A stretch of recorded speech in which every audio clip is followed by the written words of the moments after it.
Allez, bonjour à tous. Je remercie aux organisateurs de m'avoir invité aujourd'hui à parler. Donc je vais vous parler un peu d'actualité dans l'OVCR et également dans la myopie forte. On va faire quelques rappels épidémiologiques rapides. Donc l'occlusion veineuse rétinienne, c'est la deuxième pathologie vasculaire après la rétinopathie diabétique, avec une prévalence de 0,6 à 1,6%. Donc c'est relativement fréquent. Les deux facteurs de risque reconnus et les plus fréquents sont l'hypertension artérielle et le glaucome. Et le plus important des facteurs pronostiques dans cette maladie, c'est l'acuité visuelle initiale, puisque les patients avec une bonne acuité visuelle initiale vont garder une bonne acuité visuelle au long cours, alors que les patients avec une acuité visuelle initiale effondrée vont malheureusement la conserver dans 80% des cas. Le risque de neovascularisation du segment antérieur est corrélé également à l'acuité visuelle initiale. Et il y a également 30% de conversion ischémique à 3 ans, dont la moitié dans les 4 premiers mois. Il y a donc une surveillance très rapprochée à faire dans les premiers mois après le diagnostic. Voilà deux formes d'occlusion veineuse totalement différentes. Je ne sais pas si on a un pointeur. On a la souris. Donc une forme œdémateuse qui répond très bien au traitement anti-VEGF et une forme ischémique. Et là, vous pouvez constater l'hypereffectivité des couches internes de la rétine qui aboutit à une atrophie maculaire in fine.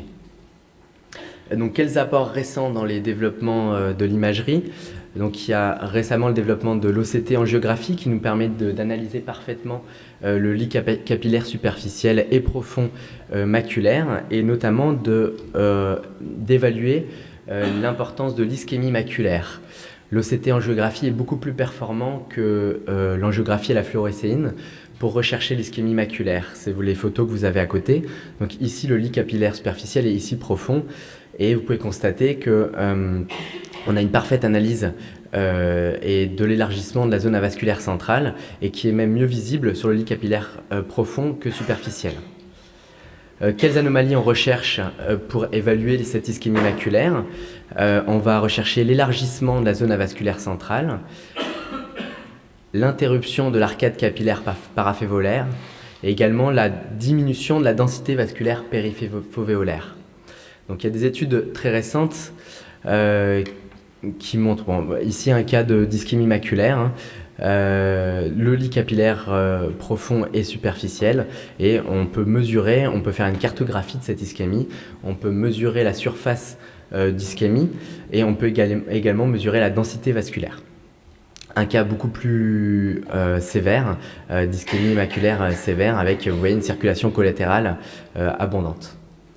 Des études récentes montrent que la diminution de la densité vasculaire périfovéolaire est associée à une moins bonne acuité visuelle, quel que soit le plexus capillaire, superficiel ou profond, et surtout est très associée à l'ischémie rétinienne périphérique en angiographie. Si on a une densité vasculaire périfovéolaire supérieure à 46%, on retrouve dans cette étude 7% d'ischémie rétinienne périphérique supérieure à un cadran, alors que si elle est inférieure à 46%, on a 70% d'ischémie rétinienne périphérique.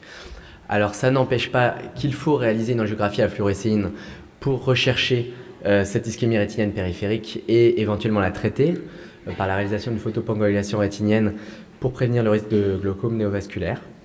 Mais c'est un bon indicateur en tout cas de cette ischémie rétinienne. Est-ce qu'il y a des actualités dans la prise en charge thérapeutique? Quand traiter? Quelles molécules? Quel schéma posologique? Et quid de l'OMC réfractaire ou chronique? Alors j'ai essayé de faire un petit peu le point sur ce qui a été dit récemment. Donc on a des traitements intravitréens qui ont l'AMM dans cette indication en cas de baisse d'acuité visuelle associée à un œdème maculaire cystoïde. Ce qu'il faut savoir, c'est que 30% des œdèmes maculaires cystoïdes régressent spontanément, donc surtout quand l'acuité visuelle initiale est excellente. Mais ce qui a été démontré, c'est qu'un traitement précoce est associé à un meilleur pronostic visuel. Donc en gros, dans les guidelines, ce qui est préconisé, c'est en absence de baisse d'acuité visuelle, une surveillance mensuelle initiale et en présence d'une baisse d'acuité visuelle, il faudra donc traiter de manière précoce. Ça, ce sont les études Princept qui ont permis la mise sur le marché de certains anti-VEGF.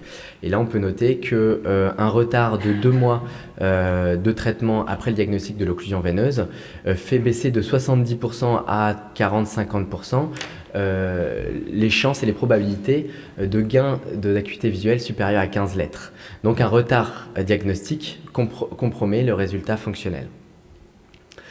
Pareil, dans les études Princeps, on se rend compte que chez les patients qui ont bénéficié d'injections sham avant un protocole pérenne ne rejoindront jamais les patients qui ont été traités d'emblée en termes de meilleure acuité visuelle.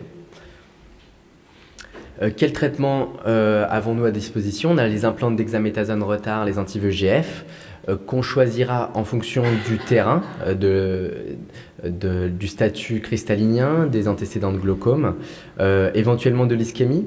En tout cas, il n'y a pas de différence significative démontrée entre ces traitements. Il n'y a pas non plus de différence significative entre les anti-VEGF. Il y a des études récentes publiées dans Retina en 2018 qui montrent que quel que soit l'anti-VEGF prescrit, en termes de meilleure acuité visuelle corrigée ou d'épaisseur centrale de la rétine, tous les patients arrivent à peu près au même statut à 12 à 18 mois après le début de l'étude. Quel schéma? Une étude récente également, SCORE 2, qui montre qu'il n'y a pas de différence significative entre un schéma mensuel et un schéma treat and extend, quel que soit l'anti-VEGF.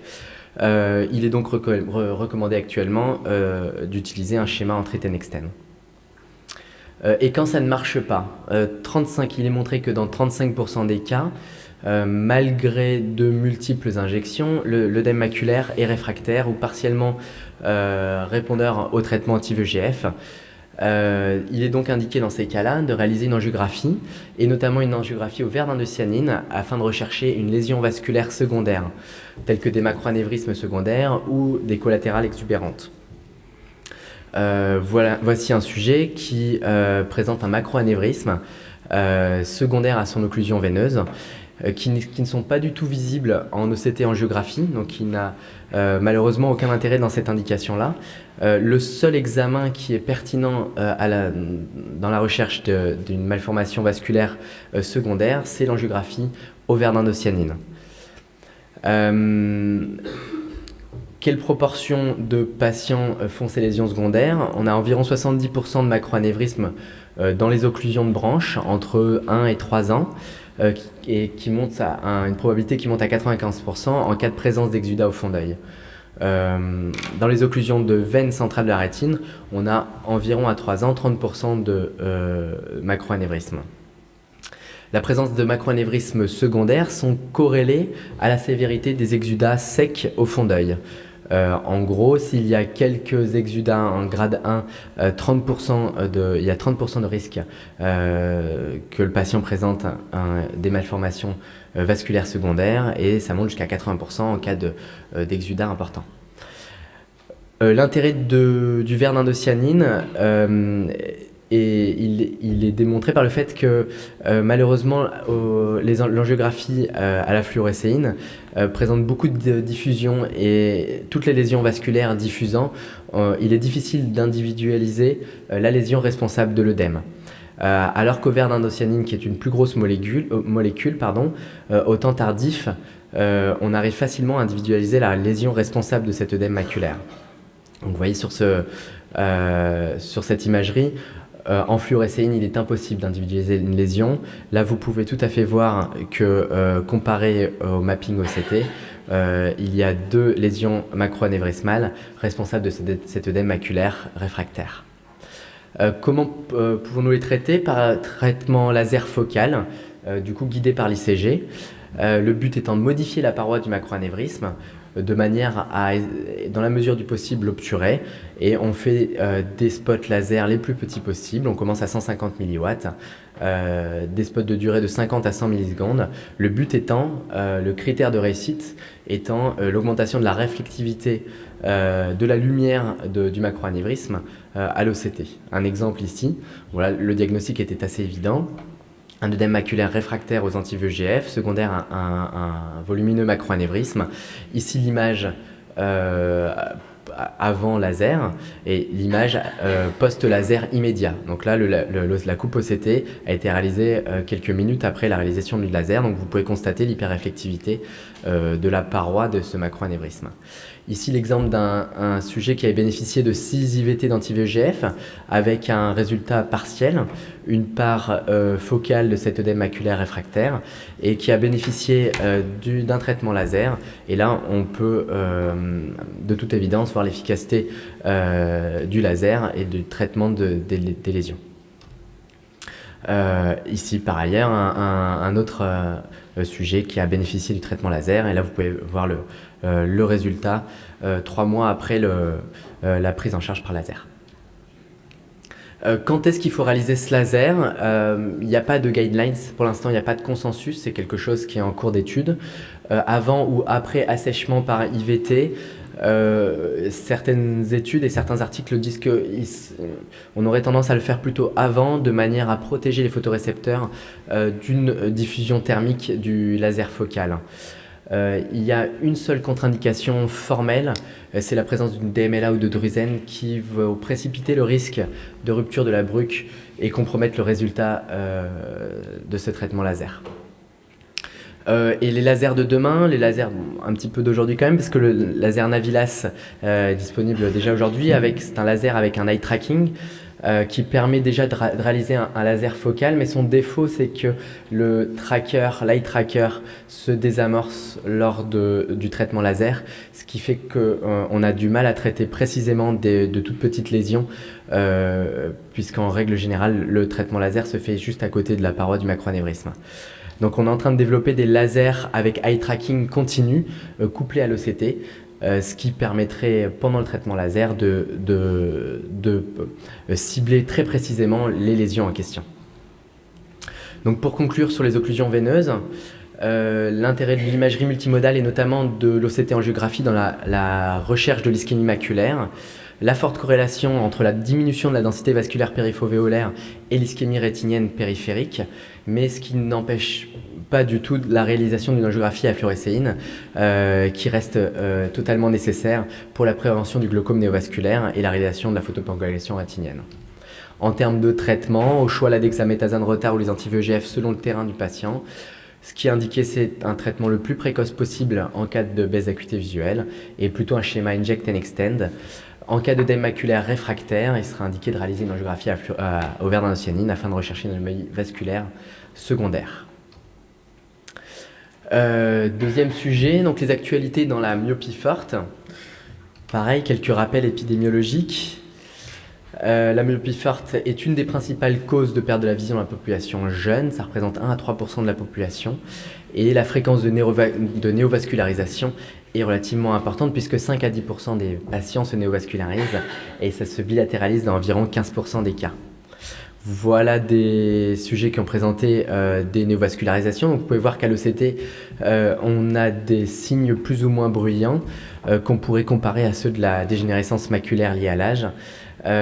Sauf que dans la myopie forte, la difficulté, c'est qu'il y a beaucoup moins de signes exudatifs et c'est ce qui pose un problème diagnostique. Il y a de grosses études et de grosses guidelines qui sont sorties récemment qui ont permis de rechercher les facteurs de risque de néovascularisation. Il y en a 3 qui ont été retrouvés. C'est l'atrophie maculaire géographique, une zone de rupture de la bruque et un amincissement de la choroïde. En revanche, le degré de myopie ne serait pas corrélé au risque de néovascularisation choroïdienne. La problématique de la néovascularisation du myope fort, c'est son diagnostic qui n'est pas toujours facile. Il faut toujours se fier aux symptômes du patient qui connaissent en règle générale très bien leur maladie. À partir du moment où le patient se plaint d'un scotome ou de métamorphopsie, il ne faut surtout pas hésiter à lui faire une imagerie multimodale qui combinera un OCT et une angiographie afin de rechercher cette néovascularisation. Par ailleurs, il y a un problème de qualité d'image. C'est des patients qui ne sont pas forcément faciles à examiner et on peut confondre ce diagnostic avec une DMLA du sujet âgé. Donc chez ces patients, notre problématique, c'est la diffusion angiographique qui est relativement faible et les signes OCT d'exudation qui sont le plus souvent négligeables. Et par ailleurs, ce sont des patients qui présentent beaucoup de co-affections et de co-affections maculaires, notamment des tractions vitromaculaires, une membrane épirétinienne, des fovéoschisis, une atrophie maculaire ou des zones de rupture de Bruck qui peuvent rendre le diagnostic plus difficile. Donc ici, une membrane épirétinienne, un trou maculaire associé à un décollement fovéolaire et un fovéoschisis associé à un décollement fovéolaire également. Ce qui a été démontré, c'est l'intérêt du couple OCT plus angiographie à la fluorescéine. L'OCT afin de rechercher une lésion hyperréflective préépithéliale, mais on ne retrouve des signes exudatifs que dans 40% des cas. Alors qu'à l'angiographie à la fluorescéine, dans 80% des cas, on arrivera à retrouver une diffusion, ce qui fait qu'avec la somme de ces deux examens, on est relativement performant pour rechercher un néovaisseau du myope phare. Voici deux exemples avec un tableau plus ou moins bruyant, plutôt un diagnostic aisé chez ce patient, un décollement cérébratinien, une lésion hyperréflective en avant de l'EP et une forte diffusion en angiographie à fluorescéine. Chez ce patient, vous vous rendez compte, le diagnostic est plus compliqué, la diffusion est plus modeste, il n'y a pas de signe exudatif évident. Voilà. Également pour la surveillance des signes d'activité en ECT de cette néovascularisation, il y a une étude récente qui montre qu'une zone d'interruption de la membrane limitante externe associée à une absence de décollement d'épithélium pigmentaire est fortement associée aux signes d'activité de la maladie, avec une sensibilité et une spécificité très élevées. En fait, l'idée, c'était de dire que pour chaque contrôle chez ces patients, il fallait réaliser une angiographie à la fluorescéine. Donc, ils ont essayé de rechercher des signes OCT qui nous permettraient d'éviter de réaliser une angiographie à fluorescéine à chaque contrôle.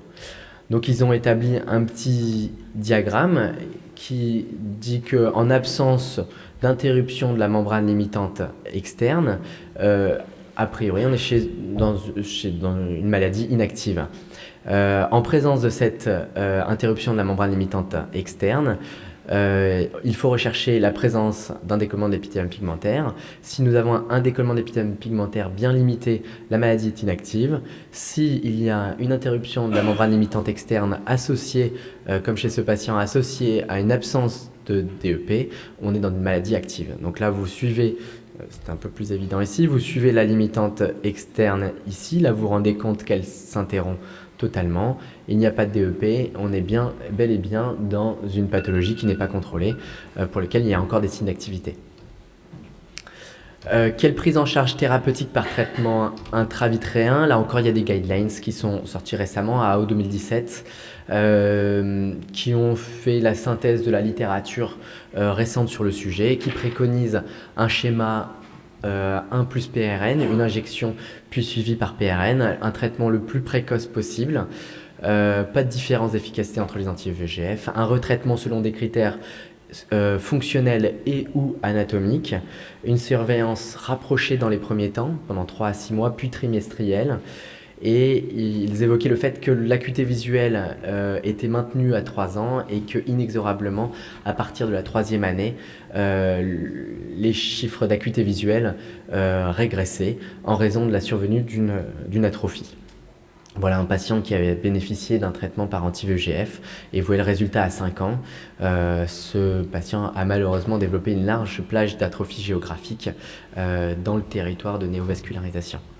Donc ça a été étudié par des études récentes, des long-term studies publiés dans Retina en 2018, avec une moins bonne acuité visuelle à 5 ans qu'à 3 ans. Et ils ont évoqué 2 hypothèses, la rupture de la bruque par le néovaisseau ou un effet direct des anti-VEGF. Cette question reste encore ouverte aujourd'hui. Voilà le chiffre, un diagramme d'évolution de l'atrophie avec le temps. Et on se rend compte qu'à 5 ans, il y a une forte évolution de la progression de l'atrophie maculaire chez ces patients. Donc pour conclure, un diagnostic pas toujours facile, l'intérêt de l'imagerie multimodale, des nouveaux critères d'activité, l'interruption de la limitante externe avec une absence de DEP qui serait un critère d'activité de la maladie OCT, et un traitement anti-VEGF très efficace en première intention, le plus précoce possible, un schéma 1 plus PRN, un suivi mensuel dans les 3 premiers 6 mois, 3 à 6 mois après le diagnostic, et un gain d'acuité visuelle maximum jusqu'à 3 ans, puis une évolution inexorable vers l'atrophie. Je vous remercie pour votre attention. Merci.